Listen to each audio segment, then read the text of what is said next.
around Cartagena because they're so cheap, so we're getting an Uber to the city centre. By the way, we've realised that we've been pronouncing it wrong. It's Cartagena, not Cartagena. Oops.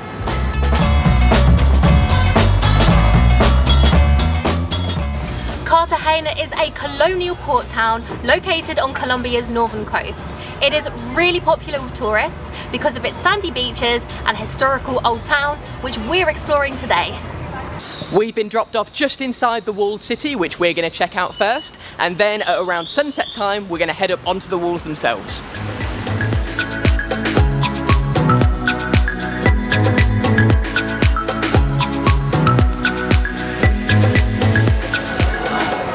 Okay, so the first part of the city we've come to is Plaza de Santo Domingo, which used to be a hub for slave trading, but thankfully these days it's a beautiful, bustling plaza with lots of fancy, wonderful, expensive restaurants.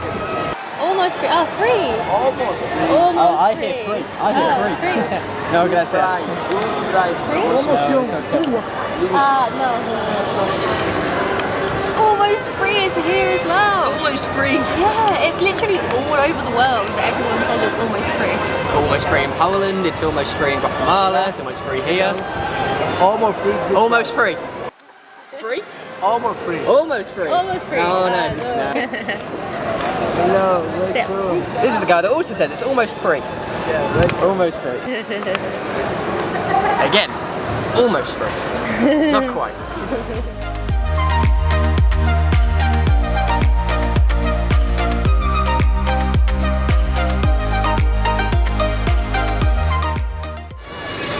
In the plaza is a statue by one of Colombia's most famous artists, Fernando Botero, and it's called Fat Gertrude. Now, I don't think this is very polite, so I'm just going to call her Gertie. Apparently, if you touch old Gertie's left breast, it brings you good luck. So, sorry Gertie. That's the right breast. Sorry Gertie again.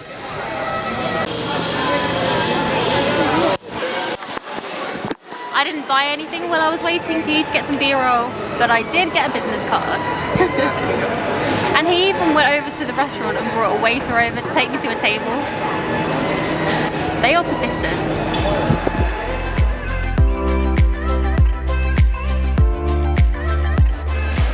We've finally escaped the people who were trying to sell us stuff, and we've come round the corner to see Cathedral de Santa Catalina. There used to be a church made from straw and reeds on this site, but as you can probably see, that's not there anymore. In 1577, the Spanish began building this magnificent building. Outside the cathedral is also where Cartagena declared independence from the Spanish in 1811, which is pretty cool.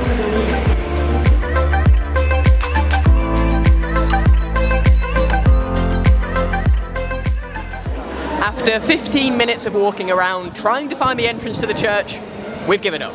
And to be completely honest, before we came here, we didn't actually find out if you could go in at all. So what we're going to do now is head to the shaded plaza across the road.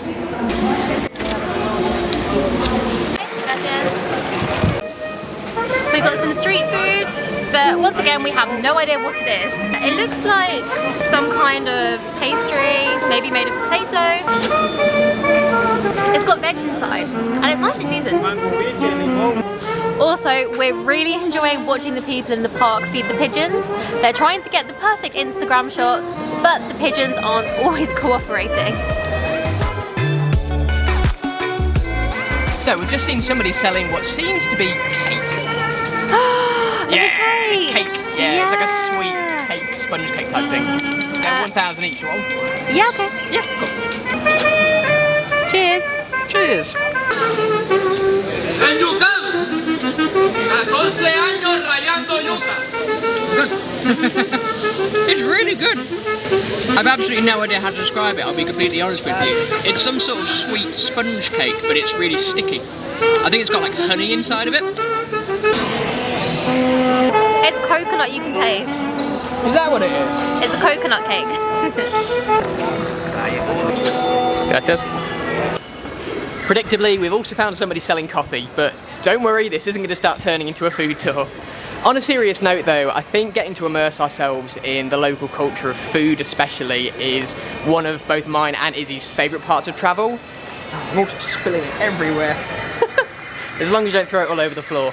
It's just such a really good way to get to know sort of local people and sort of local customs as well. Salut! Can you move slightly to your right? Can you move back a bit, please? Now moonwalk.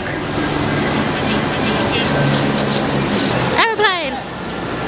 Helicopter. Our next stop is the Santuario de San Pedro Claver, a church dedicated to the missionary Pedro Claver. Claver fought for more humane slave conditions and eventually to abolish slavery altogether. The church contains his grave, which we would go and see, but it appears that there's a wedding going on.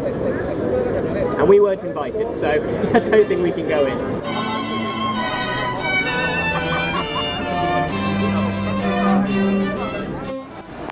I'll give you £100 if you run in and shout, "I object!" 100? Yeah. I don't know what it is about our luck, but whenever we try to go inside a church, there always seems to be a reason that we can't. Oh well, on to the next site.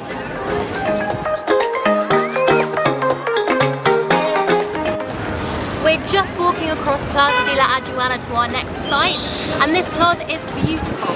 It's the oldest and largest square in the old city, and it's where all of the important governmental buildings were back in colonial times. Also, there's a statue of Christopher Columbus in the centre, which we're not quite sure about because he wasn't a great guy. The clock tower behind me has been the gateway to the old city since colonial times. But back then there was no clock, and there also was no pavement. It was actually just a wooden bridge that led through a field of mangroves. But the arches have been there since then. Izzy just called me a slowpoke. Oh God! All over the old town today, we've spotted women in brightly coloured dress with fruit bowls on their heads taking pictures with tourists. We'd read online that they're supposed to be selling the fruit, but the fruit is definitely plastic. One of the pineapples still even has the label on it. I feel like they've realised they can probably make more money taking pictures than selling actual fruit. We've got less than an hour until sunset, so we're finally going to head up onto the city walls.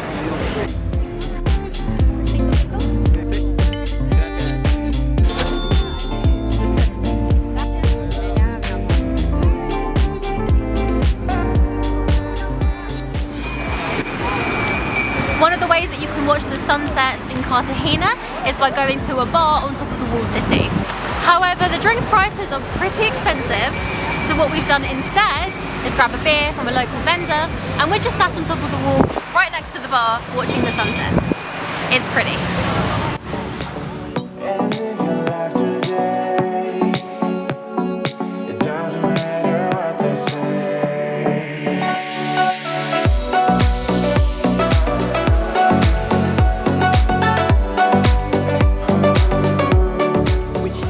Hub for which used to be a hub. A schlub. It's a bustling. So, right, oh my God, that's hot. Ah, that's really hot. Ow.